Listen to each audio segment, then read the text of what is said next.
sobre a ideia do extraordinário que já aconteceu.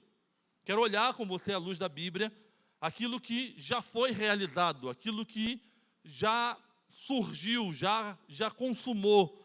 E eu quero convidar você para a gente basear a nossa caminhada bíblica em Romanos, capítulo 12. Por favor, abra sua Bíblia na carta de Paulo à igreja de Roma, no capítulo de número 12.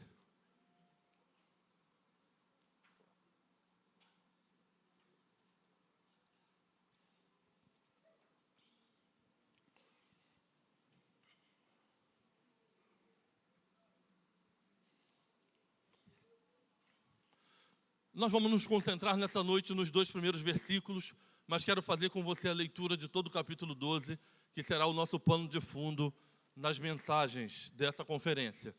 Então, Romanos capítulo 12, a partir do verso 1. Quero ler com você. Eu estou usando a versão Almeida século 21. Talvez seja um pouquinho diferente da dos irmãos. Mas na versão que estou utilizando, a Bíblia diz assim: portanto, irmãos, exorto-vos pela compaixão de Deus, que apresenteis o vosso corpo como sacrifício vivo, santo e agradável a Deus, que é o vosso culto racional.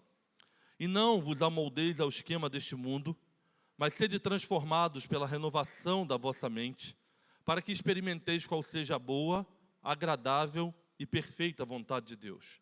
Porque, pela graça que me foi dada, digo a cada um dentre vós que não penseis de si mesmo mais do que convém, mas que pense de si com equilíbrio, conforme a medida da fé que Deus repartiu a cada um.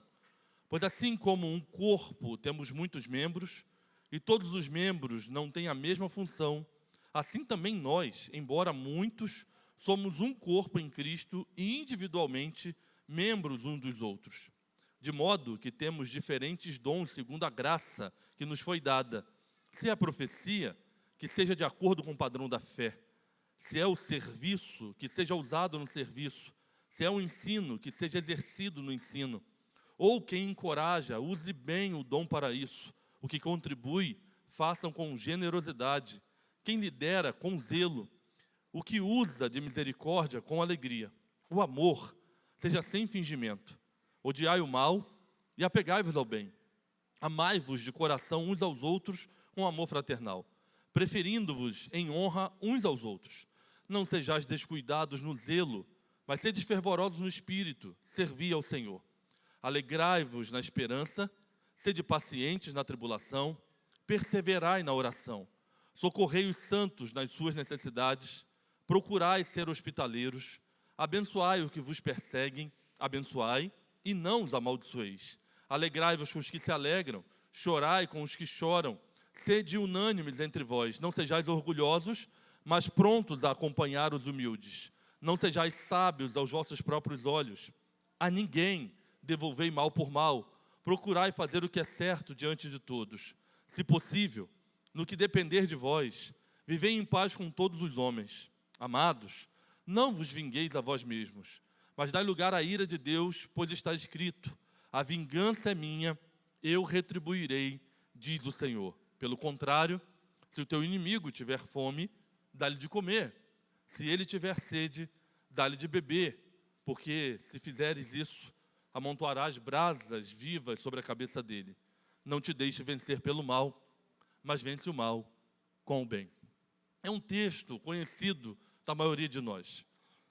E quando nós olhamos para essa carta que Paulo escreveu a essa igreja tão significativa, a gente consegue compreender que tudo isso que almejamos viver em Deus, tudo isso que a gente espera viver na nossa relação com Ele, tem um fator de estímulo, tem um fator que nos impulsiona.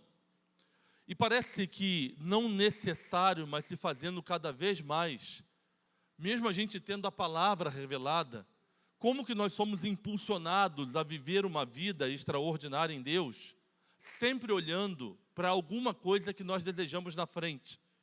Talvez em algum momento da sua vida, da sua caminhada, você desejando algo, tenha feito uma oração dizendo assim: Deus, se você fizer determinada coisa para mim, eu vou fazer determinada coisa para você. Se você atender a esse pedido que eu vou fazer, eu vou entregar a minha vida. E talvez em algum momento você tenha feito um voto como esse. Lá na igreja nós temos uma casa de apoio que recebe pessoas do interior que vêm para o maior hospital do estado, que é bem do lado da igreja. E quando essas pessoas não têm aonde ficar, a igreja recebe essas pessoas lá.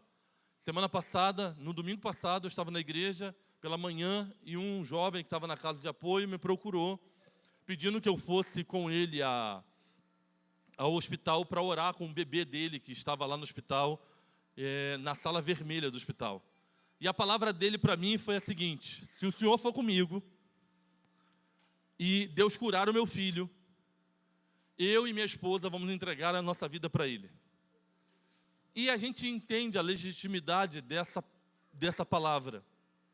Um pai e uma mãe que está desesperado pela saúde do filho e que faz um voto a Deus dizendo: se o Senhor atender o meu pedido, eu vou dedicar a minha vida ao Senhor. Descobri que ela nunca tinha contato com o Evangelho e ele era um jovem que já tinha tido uma experiência com a igreja, mas estava afastado. E eu sei que a palavra dele talvez tenha sido a palavra de muitos de nós.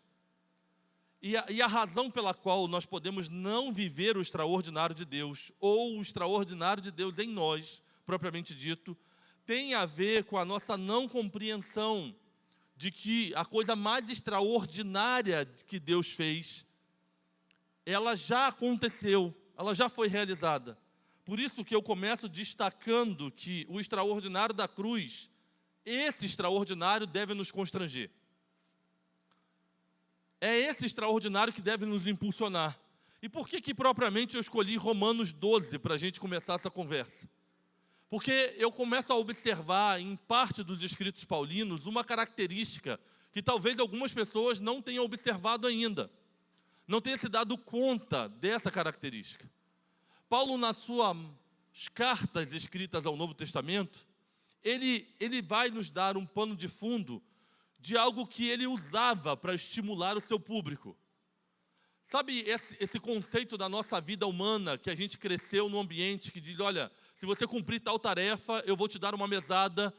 Se você passar de ano, você vai poder ter as férias ou ganhar a bicicleta. E de você ir segunda-feira para trabalhar. E às vezes trabalhar doente, porque você sabe que no final do mês você vai ser recompensado por aquilo que você fez. Quando você olha para a maneira como Paulo estimulava o seu público, não tinha a ver com uma promessa para frente, mas com algo que já havia acontecido. Então, quando você pega a carta dele aos Romanos, ele, diferente do que ele fez em Efésios, Colossenses, Filipenses e Gálatas, ele aqui em Roma, ele usa um tchan a mais, uma dose a mais dessa informação do que significou a morte de Jesus pela sua igreja. Se você pegar a carta de Paulo aos Colossenses, por exemplo, o maior tratado cristocêntrico do Novo Testamento, são 4 capítulos. Então Paulo usa o primeiro capítulo e o segundo capítulo para dizer à igreja tudo que Deus havia feito por ela, quem é Jesus, o que significou a sua morte, como foi a sua dedicação. E ele vai contando para a igreja, primeiro lembrando a igreja o que significou o amor de Deus através de Jesus por nós. Capítulos 3 e 4, que é a base do tema do mês da juventude brasileira, ele já está dizendo o que Deus deseja fazer através de nós.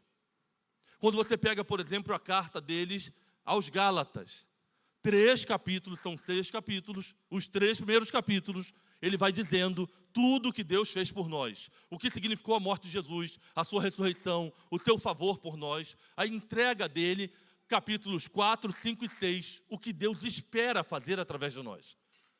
Quando você pega a carta aos Efésios, mesma coisa, 6 capítulos, 3 capítulos dedicados a lembrar a igreja o que significou o sacrifício de Jesus, a sua morte, a sua ressurreição, tudo que ele nos trouxe através desse sacrifício. É em Efésios capítulo 1 que Paulo diz: olha, bendito seja o Deus e Pai de nosso Senhor Jesus Cristo, que já nos abençoou com todas as bênçãos espirituais nas regiões celestiais em Cristo.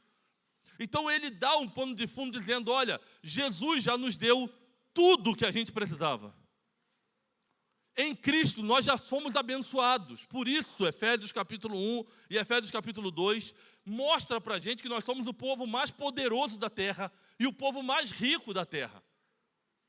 Quando você entra no capítulo 3, o final do capítulo 3, Paulo faz uma oração dizendo, olha, por isso eu dobro os meus joelhos perante o Deus e Pai. E ele vai na oração dele e ele diz assim, para que ele nos ajude a compreender a altura, a profundidade, o comprimento, a largura desse amor. O cara está preso. E a oração dele é para que Deus nos ajude a entender o amor dele. Não é um amor que vai acontecer, mas um amor que já aconteceu. Só que em Romanos, nós temos 16 capítulos.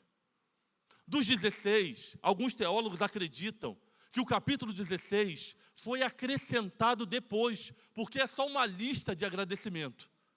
Então vamos considerar que sejam 15 capítulos.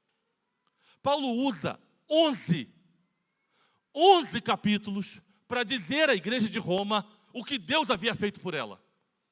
E eu tenho algumas razões que me levam a crer nisso. Uma delas é porque era uma igreja que ele não conhecia. Por isso ele dedicou mais tempo a contar para a igreja e a lembrar a igreja o que significou a morte e a ressurreição de Jesus por ela. Você lê o capítulo 1 de Romanos, Paulo diz por 3 vezes, eu tenho muito desejo de ter com os irmãos. Eu gostaria muito de visitar os irmãos. Eu tenho pedido a Deus que nos dê a oportunidade de ver vocês. E talvez essa seja uma razão pela qual ele tenha se dedicado mais a dizer, olha, a graça, a justificação, a glorificação, a redenção, o perdão, aonde abundou o pecado, superabundou a graça, e ele dedica mais tempo. A segunda coisa que me leva a pensar sobre essa linha de raciocínio é que se o cristianismo estava sendo perseguido, e se era de Roma que saía essa ordem, imagina que estava difícil para todos os cristãos na Ásia, naquelas regiões que cercavam Roma, Jerusalém, mas imagina para quem estava dentro de Roma. Se a coisa não estava sendo fácil para quem estava em volta, imagina para os cristãos que estavam morando dentro de Roma. E talvez por essa razão, Paulo dedica mais tempo a dizer a esses irmãos o que significou o favor de Deus por nós. E quando eu olho para isso, irmãos, eu compreendo que o extraordinário da cruz, ele precisa nos constranger. E qual é o desafio dessa geração atual? É que nós estamos vivendo sobre um tempo de novidades constantes. Nós estamos hoje impulsionados por compras online, por moda, por novidades o tempo inteiro. Nós passamos muito tempo seguindo nos vídeos, nas imagens, naquilo que está acontecendo em volta da gente.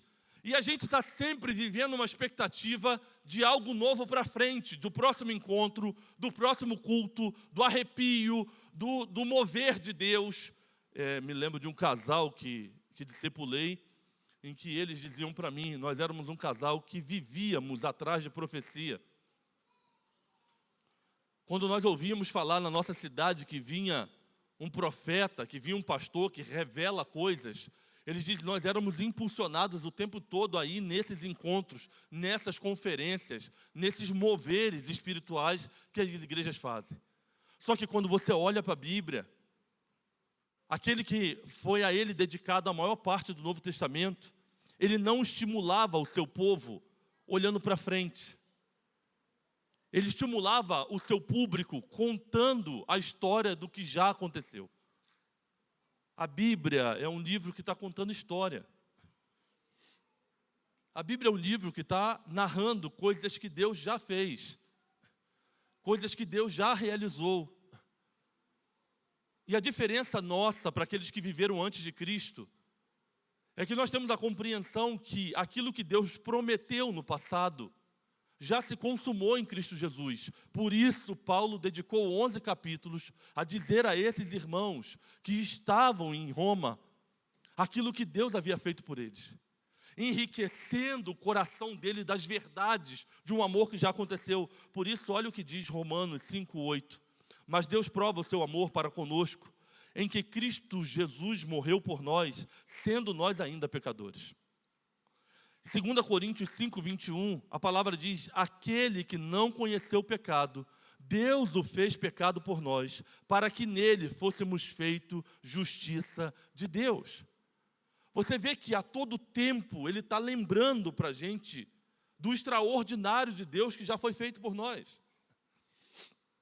Eu sei que talvez não encaixe muito o que vou dizer aqui, porque a maioria são jovens e adolescentes que ainda não viveram o sentimento da paternidade e da maternidade. Mas eu já observei aqui na igreja de Balsas que há muitos jovens casados, e a turma aqui não brinca em serviço não, casa e já vai produzindo menino. A turma não. Eu quase que ontem perguntei, não tem televisão aqui, internet, para o pessoal ser rápido desse jeito? Que eu cheguei aqui ano passado, o cara não estava nem casado. Eu voltei esse ano, o cara já está casado, a mulher já está grávida. Eu falei, rapaz, esse bicho não brinca de serviço, não. A turma aqui, um monte de bebê já correndo por aí, as gestantes. E a gente que experimenta a paternidade, nós conseguimos entender melhor o amor de Deus. Eu sempre canto um corinho para quem vai ser pai e mãe, ou para quem se torna pai e mãe, e eu tenho a oportunidade de escrever. Eu canto aquele corinho que diz: daqui para frente, tudo vai ser diferente. Vocês vão aprender a ser gente. O seu orgulho não vale nada. Porque quando as crianças chegam, tudo muda. E a gente começa a desenvolver um amor pelos nossos filhos, que a gente muitas das vezes não consegue explicar esse amor. Por isso que a gente às vezes fica inconformado, porque que as nossas mães acabam gostando mais dos filhos que dão mais trabalho. Não é que seja gostar mais, é porque ela entende a necessidade de se dedicar àquele que por alguma razão tem os seus conflitos e precisa de maior atenção. E eu perguntasse a você aqui nessa noite se você seria capaz de dar a vida sua por alguém. E eu não tenho sombra de dúvida, olhando para as mães que estão aqui, que 100% das mães dariam a vida pelos seus filhos. Ouso questionar se essas mesmas mães e os maridos que aqui estão seriam capazes de dar a vida um pelo outro. Talvez a mulher, eu perguntasse a você, mulher aqui, esposa, se você seria capaz de dar a vida pelo seu esposo, você diga: pastor, eu estou querendo matar esse desgraçado. De vez em quando ele me faz tanta raiva que se eu pudesse, se eu não tivesse Jesus na minha vida, eu o matava.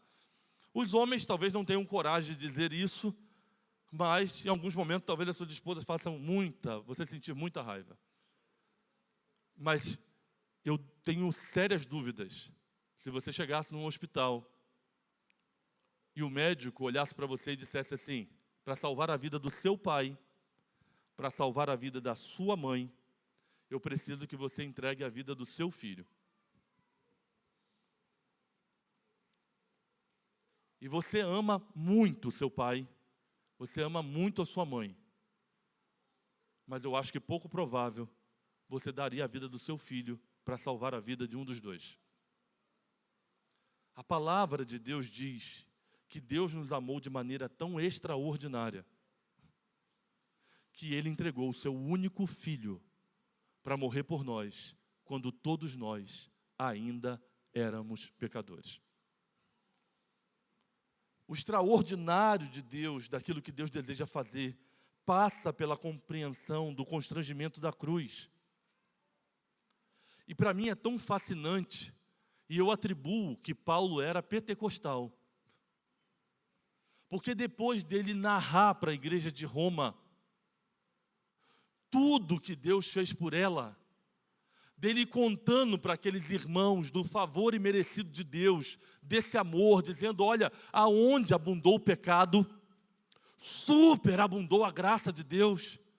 Olha, eu sei que os erros que eu não gostaria de cometer, eu cometo. As falhas que eu não gostaria de cometer, eu cometo, mas eu sei que a graça de Deus me alcançou, eu sei que eu fui justificado por essa graça, e esse amor alcançou todos nós. E quando chega no final do capítulo 11, eu acho que ele entra no estado de êxtase. Ele entra num momento de um estado de êxtase, que ele faz a seguinte declaração: ó profundidade da riqueza, da sabedoria e do conhecimento de Deus! Quão insondáveis são os seus juízos, e quão inescrutáveis os seus caminhos! Pois quem conheceu a mente do Senhor? Quem se tornou seu conselheiro? Quem primeiro lhe deu alguma coisa para que ele seja recompensado? Porque todas as coisas são dele, por ele e para ele. A ele seja glória eternamente. Amém? A declaração dele, depois dele mesmo escrever tudo isso, é de entrar e falar: meu Deus, quem foi seu conselheiro? Quem se doou primeiro para que você se doasse para nós? Aonde há uma entrega dessa? Ele está tão impactado com a maravilha do extraordinário da cruz, que parece que ele sai do discurso e ele começa a proferir uma canção, cheio das suas dúvidas, mas dizendo: ó, a profundidade da riqueza, da sabedoria, do conhecimento de Deus. Quão insondáveis são os seus caminhos. Para no capítulo 12, ele começar a dizer o que Deus quer fazer através de nós. Para agora, depois de usar 11 capítulos, ele começar a dizer: portanto, agora vocês, eu exorto a vocês, pela compaixão de Deus, que vocês apresentem o corpo de vocês como sacrifício vivo. Não conseguiremos viver o extraordinário de Deus em nós sem a compreensão exata do que já aconteceu. A cruz precisa nos constranger. E se ela assim não fizer, se a razão do nosso impulso está por aquilo que ainda vai acontecer, nós tendemos a viver essa oscilação da nossa espiritualidade. Horas estamos bem, horas estamos mal, porque a gente está sempre dependendo de um milagre novo para sentirmos impulsionados a fazer alguma coisa para Deus. Mas quando o seu olhar, o meu olhar, estiver cativo ao sacrifício do Calvário, nós compreenderemos e deixaremos com que essa transformação aconteça em nossas vidas. 1 Coríntios 15, 3 diz assim: Cristo morreu pelos nossos pecados segundo as Escrituras. 1 Pedro 2, 24, a palavra diz: carregando Ele mesmo em seu corpo, sobre o madeiro, os nossos pecados. Você vai ler o enredo bíblico e a todo tempo Pedro, Paulo, Tiago, eles vão apontando para o sacrifício que já foi realizado. E esse sacrifício precisa gerar em nós a compreensão do extraordinário que nos constrange. Por isso John Stott, ele diz: o evangelho não começa com um convite para fazer, mas com um anúncio do que já foi feito. A gente tem vivido uma relação para tentarmos trazer pessoas para a igreja, sempre dizendo a elas as coisas legais que a nossa igreja tem. Vamos lá sábado, na igreja tem um grupo de adolescentes, de jovens, é muito legal, você vai gostar. Olha, os nossos acampamentos são muito bons, aparece a nossa celebração domingo à noite, e nós estamos sempre anunciando, ou foi intrínseco em nossa mente, de que isso é o anúncio que precisamos fazer. Legal, nós vamos ter pessoas que entram nesse lugar e vão se identificar com o nosso jeito de adoração. A maneira como cantamos, as nossas reverências diante do culto. Talvez o cara não se identifique com outros modelos de igreja, mas chegue aqui e fale: encontrei o meu lugar.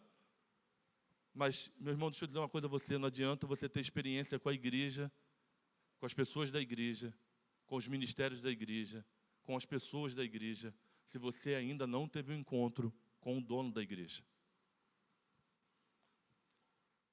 Ministérios passam, pessoas se vão, coisas que você se identifica aqui que acontecem, ama o louvor, o teatro, a administração, a mensagem, tudo isso é passageiro. O que precisa mexer com o seu coração para que Deus realize o extraordinário dele em você, tem a ver com a compreensão daquilo que ele já fez por você na cruz. Por isso Stott diz: o evangelho não começa com um convite para fazer, mas com um anúncio do que já foi feito. Deixa isso inculcar. Se isso não encaixou, se você está vivendo uma relação com Deus, na expectativa de que Ele faça algo a mais por você, de que Ele realize mais coisas para você, a sua vida pode viver momentos extraordinários com Ele, porque você está na dependência dEle por algo que você ainda deseja, e não pela compreensão do amor deles revelado em Jesus para te salvar. Segundo, O extraordinário da cruz nos chama a entregar a vida. O verso 1 do capítulo 12 diz: apresentai os vossos corpos como sacrifício vivo, santo e agradável a Deus. Gálatas 2:20, a palavra diz: já não sou eu, mas quem vive, mas é Cristo que vive em mim. Há um pastor ali em Belém, de uma linha bem reformada, chamado pastor Fernando Angelim. Ainda como seminarista, um dia ele foi lá na igreja que eu pastoreava antes da Agulha, pregar numa conferência jovem. E ele fez sabe essas frases que marcam a gente? Ele diz: é impossível você se chocar de frente com um caminhão e permanecer da mesma forma. E como essa frase ficou latejando na minha mente, no meu coração, a ponto de eu nunca mais esquecer. E ele fazia uma analogia nesse sentido: é impossível alguém ter um encontro pessoal com Jesus e permanecer da mesma maneira. Alguma coisa não está certo se você diz ter um encontro pessoal com Cristo e você não consegue perceber as mudanças que Cristo deseja fazer. Lembra, ele dedicou 11 capítulos a dizer o que Deus fez pela igreja. E então ele diz: olha, dado a essa compreensão, apresentem-se diante de Deus como um sacrifício vivo. Sejam transformados por esse Deus, entregue a sua vida a Ele. Mesmo depois do êxtase da canção, ele vem agora para essa coisa do prático. E ele apresenta que o Evangelho precisa gerar uma transformação e nos convidar a viver de uma maneira diferente. Em 1 Coríntios 6:20, ele lembra: olha, fostes comprado por preço, glorificai a Deus em vosso corpo. Lucas 9:23, se alguém quer vir após mim, a si mesmo se negue dia a dia, tome a sua cruz e siga-me. O Evangelho vai nos convidar a viver de uma maneira que aqueles que nos conheciam antes de Cristo olhem para nós e percebam algo diferente. E essa transformação começa na mente, no coração, de maneira interna. Porque se houve, como diz Tim Keller, se há uma graça radical, ela nos leva a uma entrega radical. Se a graça é radical a ponto de Deus nos amar, mesmo sabendo que somos pecadores, mesmo nos conhecendo de maneira íntima, isso vai exigir de mim, de você, também uma entrega radical. Por isso, apresentem os corpos de vocês, apresentem-se como um sacrifício vivo a Deus, diante da compreensão desse amor de Deus por nós. E como parecem coisas não necessárias, mas extremamente contundentes a ser ditas, do comportamento que estamos tendo na prática, daquilo que as pessoas estão vendo na rede social de cada um de nós. Se pensarmos na literalidade das informações que transmitimos, da maneira como nos portamos, revela muito de que tipo de cristianismo nós estamos vivendo, de que tipo de experiência nós estamos tendo, com quem que nós estamos nos relacionando. Porque quando você olha para a sua vida e diz assim: eu entreguei a minha vida a Cristo um dia, e que transformação aconteceu? A sua mente começou a ser reconfigurada para uma compreensão de que você não é mais uma pessoa qualquer, de que Deus revelou o amor dele, deu a mim e a você uma identidade de filho. Para que você perceba que essa transformação precisa começar a gerar dentro de nós um conflito. E não nos pegarmos achando que o Deus que servimos não vê, não se preocupa ou não se importa com aquilo que pensamos. De vivermos uma relação de acreditar que o nosso culto racional está simplesmente naquilo que é visível. Quando Deus se importa com o nosso coração, eu não consigo atribuir ironia a Deus. Mas às vezes a palavra nos traz coisas que parece que Deus tem um senso de humor apurado. Quando olhamos a história, por exemplo, do chamado de Davi.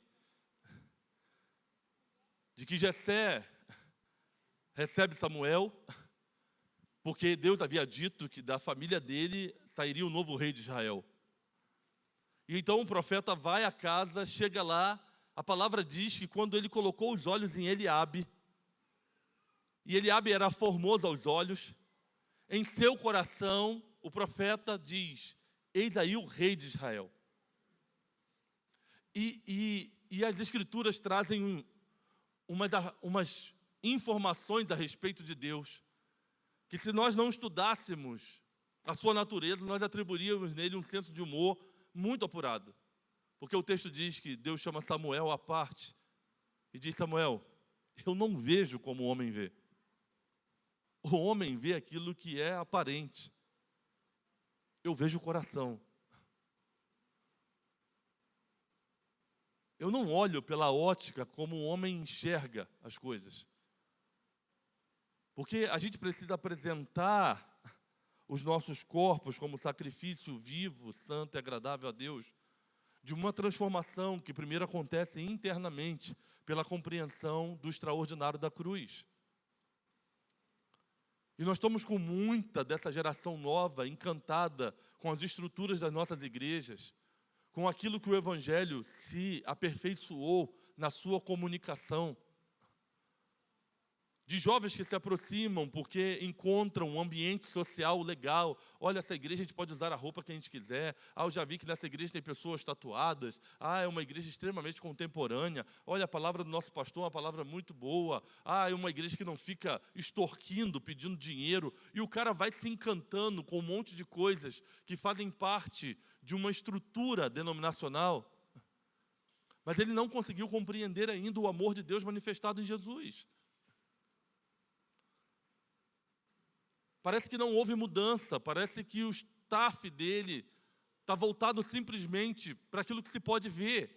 E Deus, sonda o coração, há uma necessidade do extraordinário da cruz nos levar a uma entrega, a colocarmos a nossa vida em Deus. E assumirmos um compromisso com Deus. E dedicarmos a nossa vida a Deus, independente das circunstâncias à nossa volta. Porque Paulo podia olhar para esses irmãos em Roma e estimular eles por uma perseguição que estava acontecendo, e talvez ele diga: olha, eis que te digo, Deus está me mostrando que esse sofrimento vai acabar, que essa luta vai se findar, que nada de ruim vai acontecer. E como foi bom para mim, eu em 2020, irmãos, eu perdi meus pais no intervalo de 6 meses. Perdi meu pai em maio, a minha mãe em outubro. E era o período da pandemia, meu pai faleceu de um câncer e a minha mãe teve um segundo aneurisma. E nessa época eu tinha ido para o Rio para cuidar do meu pai, e a pandemia foi ruim para todo mundo, mas ela trouxe para mim algo bom. Eu pude passar os 3 últimos meses de vida cuidando dele. Eu acabei passando 4 meses no Rio, porque eu saí uma semana antes de fechar tudo, e quando eu cheguei no Rio, uma semana depois, começou aquele lockdown, aquela loucura. Eu não tive a chance de voltar, e a igreja disse: é melhor o senhor ficar por aí. E eu fiquei cuidando do papai. Em 3 meses ele faleceu. E nesse período, o pastor Ronaldo Lidório, ele escreveu uma série de devocionais sobre os que sofrem. E esse livreto que você encontra em PDF, na internet, esse negócio foi para mim um alento, dado a despedida do meu pai, a esse momento louco que nós estávamos vivendo. E uma das devocionais falava sobre o texto de Romanos 8, verso 18. E essas leves e momentâneas tribulações irão produzir para nós uma glória. E como isso foi compreensível para mim, quando o texto me ensinava que toda tribulação, toda luta, quando ela é posta diante da eternidade, ela se torna leve, momentânea e passageira. Paulo, ele compreendia que aqueles irmãos estavam sofrendo. Mas ele não diz para esses irmãos assim: olha, Deus me falou que esse sofrimento vai acabar amanhã. Ele diz: olha, todo sofrimento, quando é colocado sobre a perspectiva da eternidade, ele se torna leve, momentâneo e passageiro. Isso para mim foi um bálsamo na compreensão da minha dor. E sabe o que eu comecei a pensar, irmãos? Em famílias que têm crianças, adultos especiais. Tem uma senhora que ela vai lá na igreja todo início do mês pegar uma cesta básica comigo. Eu nunca fui à casa dela. Ela diz que ela mora longe da igreja, mas ela entra com uma moça com um nível de especialidade muito alto, muito alto. E as duas são bem magrinhas, de jeito bem sofrido. mas ela transmite uma alegria que é difícil de descrever. E uma dessas vezes que ela foi, eu estava sem a cesta lá na hora e eu pedi alguém para buscar, porque eu estava sem carro. E eu estava montando um bebedouro novo da igreja. E a gente começou a cantar. Ela se sentou no banco para esperar a cesta. E eu estava no bebedouro com o zelador trabalhando. E ela começou a razoar um hino e eu comecei a cantar com ela. E quanto mais eu cantava, mais alto ela cantava. E a gente ficou ali naquela prosa e eu fui perguntando a ela algumas coisas. Se ela era sozinha, ela falou que o marido dela havia abandonado ela muito cedo e que a família já não se importava mais. E eu comecei a imaginar as lutas que aquela mulher passou nos 26 anos que a filha dela tem. De quanto sofrimento, eu estou pegando a história do meio para frente. Mas de quantas batalhas ela tem enfrentado, de quanta rejeição, de quanta discriminação, abandono. E todas as vezes que eu olho para pessoas como ela, eu tenho a sensação de que quando a glória de Deus se revelar, ela vai experimentar algo diferente da gente. Quando ela e a filha dela for desprendida dessa dor, dessa luta, e que isso que Paulo escreveu aos Romanos se concretizar na vida dela, ela vai ter um sabor diferente do que a gente tem. Porque a palavra diz que quando nós adentrarmos as portas da eternidade, não vai haver mais morte, não vai haver mais dor. Todas as primeiras coisas vão passar, Ele vai fazer tudo novo. Ele diz que nós não vamos precisar de lâmpada, nem da luz do sol, porque a glória do Senhor há de iluminar todo lugar. E a leitura que eu tenho, porque olhando para os irmãos em Roma, nós estamos falando de uma carta, irmãos, escrita em 57, 58 depois de Cristo. Nós estamos falando de uma perseguição que terminou em 350. Desse escrito até o término, 300 anos. 300 anos é muito tempo. Segundo os livros históricos, faltou madeira em Roma para queimar cristãos. Quando Nero põe fogo em Roma, ele aproveita o ensejo dos 4 bairros que não foram queimados, de pôr a culpa no cristianismo do incêndio. E a perseguição, que já era severa, acentuou-se muito mais. E segundo os livros históricos, faltou madeira para botar gente pendurada das ruas de Roma, para incendiar as ruas de Roma à noite. Por isso que quando Paulo escreveu sua primeira carta aos Coríntios, no capítulo 7, parece que ele é contra o casamento, porque ele diz, olha, quem não está casado, que não se case. E se você ler o texto, com a riqueza do texto, você vai entender que ele diz, as lutas que virão, as batalhas que virão, serão terríveis. Por isso que quem está casado não se separe, mas quem não se casou, não se case. Paulo estava enxergando que o sofrimento não estava com data para terminar, que ainda tinha muita coisa para acontecer. Os soldados romanos entravam nas igrejas e abriam os ventres das mulheres grávidas para tirar a criança. Se acontece uma situação de emergência aqui, por quem é solteiro, todo mundo sai rápido. Agora, quem é pai? Quem é esposo? Como é que você sai? Larga sua esposa para trás. Larga seu filho. Aí você entende 1 Coríntios capítulo 7. Você consegue compreender. Ele não vende uma falsa promessa dizendo, olha, Deus me mostrou que o Império Romano vai cair aí. Ele diz, essas leves e momentâneas tribulações não podem se comparar com a glória que nos será revelada. Todo sofrimento, quando ele é posto diante da eternidade, ele se torna leve, momentâneo e passageiro. A você como eu, que sou órfão, que sente a falta de gente muito importante, essa dor, diante da eternidade, é leve, momentânea e passageira. Aos que sofrem qualquer outro tipo de natureza, há um dia que o Senhor há de revelar a sua glória a nós. Mas você vê que o impulso está sobre uma compreensão do que já foi feito. Um convite a um olhar para frente de uma entrega que precisa ser feita. Não vai acontecer o extraordinário de Deus em nós se não houver uma entrega genuína da nossa parte. De darmos a nossa vida a Deus. E assim como Keller diz, se a graça é radical, deve nos levar a uma entrega radical. Por último, o extraordinário nos leva a viver transformados. O extraordinário nos transforma, irmãos. E aí, é nessa linha que nós estamos trabalhando. É mente e coração, vida diária e relacionamento. Romanos capítulo 12, ele é a síntese do que aconteceu em Gênesis capítulo 3. A queda do homem quebrou a relação do homem com Deus, com a natureza e com o próximo. Quando o pecado entra, Adão e Eva se escondem. Deus vem na viração do dia e Deus chama por Adão, e Adão está escondido, e ele diz: ouvi a tua voz e temi, por isso me escondi. Quando Deus pergunta a Adão: Adão, o que você fez? O que Adão diz? Foi a mulher que tu me deste.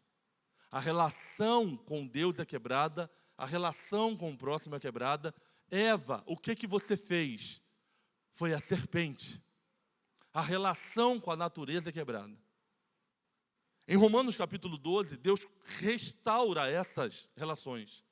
E ela começa a partir de um relacionamento de mente e coração, de uma entrega a Deus.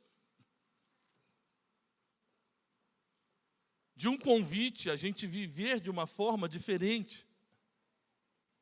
Não é sobre um encontro dominical, não é sobre uma conferência, é sobre uma vida diária. É sobre uma relação de relacionamentos que transcende a lógica. E não há, de maneira tão clara, um texto que nos mostra aonde Deus deseja nos levar. E é sobre isso que falaremos amanhã à noite. De uma restauração que a gente justifica dizendo: eu não posso me relacionar com meu pai porque ele fez tal coisa comigo. Eu tenho muita raiva do meu irmão porque ele fez tanta coisa com ele. Deus quer nos levar para um lugar muito além desse relacionamento familiar.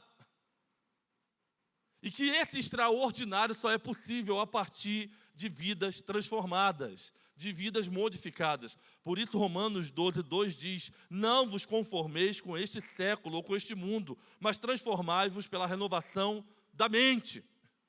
Da mente. 2 Coríntios 5:17. Se alguém está em Cristo, é nova criatura, as coisas antigas já passaram. Você não se choca com um caminhão e permanece da mesma forma. É impossível. Alguma coisa precisa acontecer. Algo novo. Nós não podemos voltar para uma conferência, depois de uma conferência dessa, do que Deus tem falado no nosso coração, para casa. E os nossos pais nos veem da mesma forma. Os nossos patrões nos veem da mesma forma, os nossos funcionários. Alguma coisa precisa acontecer. E que seja nos parâmetros da Escritura.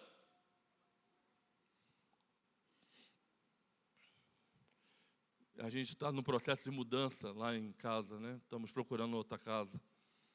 E essa semana eu fui com minha esposa ver uma casa e conversando com a proprietária, nosso desejo é de compra, mas estamos tentando vender algumas coisas que temos, de financiamento, enfim. E a casa nos interessou, uma bela casa. E a mulher já tinha sido clara para a gente que o desejo dela é só de venda. Mas aí, durante a conversa, muito simpática, muito cordial, ela disse, a minha esposa se encorajou e perguntou para ela: você não aluga? E ela falou: não, nós desgostamos muito da casa e nós tivemos muita dificuldade com inquilinos. Os 2 últimos deterioraram muito a casa. E ela fez a seguinte observação: o último, que se dizia pastor, ele acabou com a nossa casa. E, irmãos, eu não tinha me apresentado como pastor. Mas eu fiquei tão constrangido diante da fala. E que eu poderia dizer a ela: olha, mas se você entrar em contato com as casas que nós moramos, você vai receber informações de que nós deixamos a casa como encontramos, ou até melhor. Mas aquela informação me deixou numa situação tão constrangedora que eu não tive coragem de dizer que eu era pastor. Dela dizer: meu marido desgostou tanto que no dia que ele saiu, ele não quis nem entrar para ver a casa. Dado ao estado de deterioração que ele deixou a casa da mulher. E esse tipo de evangelho é o que está ecoando, muitas das vezes, na vida de tanta gente. De que essas pessoas estão esperando que nós sejamos os melhores funcionários, os melhores patrões, os melhores amigos, os melhores vizinhos. mas que parece que a nossa vida não revela nenhuma transformação na escola, na faculdade, na rua em que moramos. E a gente precisa voltar os nossos olhos para a Bíblia. 2 Coríntios 3,18 diz: e todos nós somos transformados de glória em glória na mesma imagem. A imagem de quem, irmãos? Na imagem de Jesus. É Atos capítulo 11, verso 26, que diz que os apóstolos, depois de um ano inteiro em Antioquia, pregando o Evangelho, foi lá pela primeira vez que eles foram chamados de cristãos. Porque as pessoas da cidade olhavam para o que eles estavam ensinando e viam na vida deles o reflexo desse ensino. E enxergavam neles essa mudança. Efésios 4, 24, revestivos de um novo homem, criado segundo Deus, em justiça e retidão, procedentes da verdade. C.S. Lewis, é dele a frase que diz: Deus não quer apenas homens melhores, mas homens novos. Você precisa ter uma vida transformada, entregando-se totalmente a Deus e viver essa transformação de maneira evidente para aqueles que o cercam. Nós não fazemos obras para ser salvo, nós fazemos porque fomos salvos. E isso muda tudo na nossa relação para justificar os nossos comportamentos diante de Deus. O extraordinário já aconteceu, irmãos, na cruz. E por isso a nossa vida deve ser entrega e transformação. O culto racional não é apenas o que fazemos no domingo, mas como vivemos a segunda. A maneira como nós acordamos. E não sei se vocês têm essa informação. Segundo pesquisas, os cristãos são os mais mal-humorados na segunda-feira.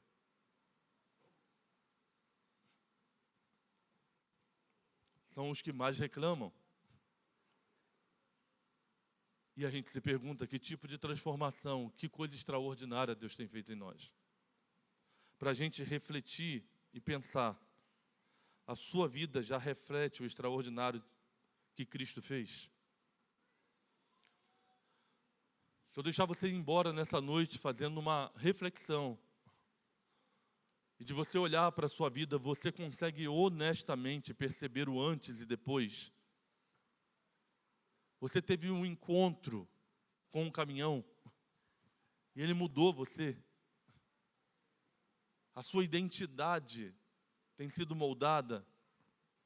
Quem é você? O extraordinário de Deus lhe encanta todas as vezes que você ouve a mensagem da cruz, que você se lembra do sacrifício de Jesus. Seu coração se motiva, é o combustível que você precisa para desejar ser mais parecido com Cristo. Ou você está precisando do milagre, você está precisando da bênção, você está precisando da porta aberta, você está precisando de alguma coisa acontecer para que você seja motivado novamente.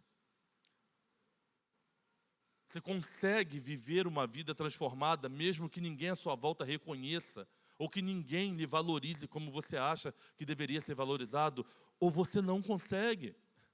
Ou você está vivendo de uma forma que você depende do aplauso, do tapa nas costas, do elogio.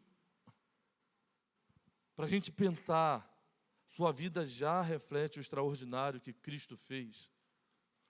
Porque tudo que vamos falar amanhã depende dessa informação. Tudo que vamos conversar passa pelo caminho de uma compreensão daquilo que Cristo fez por você na cruz do Calvário. Você se sente alcançado por esse sacrifício? O Evangelho, a loucura do Evangelho, fez você tomar atitudes transformadoras? A sua mente, o seu coração está cativa ao senhorio de Jesus? Quem é você? O extraordinário vai acontecer naqueles que experimentaram o extraordinário daquilo que Deus já fez. Abaixa sua cabeça, feche seus olhos, eu quero orar por você.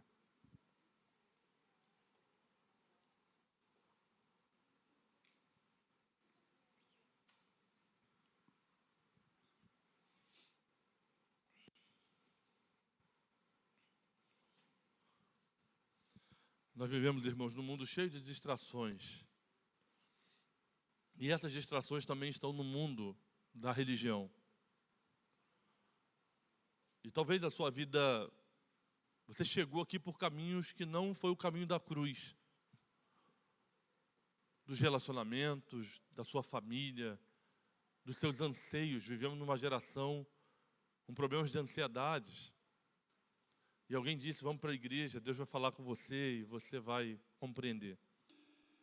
E aí você foi ficando, você talvez nasceu num lar cristão e você foi vivendo essa rotina, mas ainda não experimentou uma relação pessoal com o dono de tudo isso, porque só existe tudo isso porque Deus existe, porque Jesus veio e se sacrificou por nós. Você não pode se encantar mais pelo reino do que pelo rei. Você não pode estar mais fascinado pelas coisas do reino do que pelo rei. Não foi a igreja que deu a vida por você. Não foi o ministério que você gosta que entregou a vida por você. Foi Deus, através de Jesus, que resgatou você da condenação eterna para a vida eterna.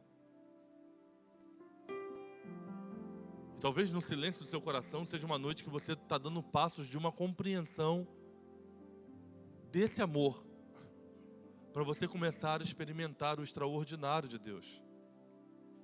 Talvez você esteja vivendo lampejos de uma coisa extraordinária, reflexo a partir da experiência de alguém. Mas Deus deseja fazer você viver uma vida extraordinária, na compreensão do extraordinário que Ele fez por você. Quem daria a vida de um filho para morrer por outro? E mesmo sabendo que esse outro é pecador, é culpado, é errado, de que vai ser ingrato, de que vai ser muitas das vezes uma imagem totalmente diferente de quem Deus é, mas mesmo assim Ele decidiu amar a mim e a você.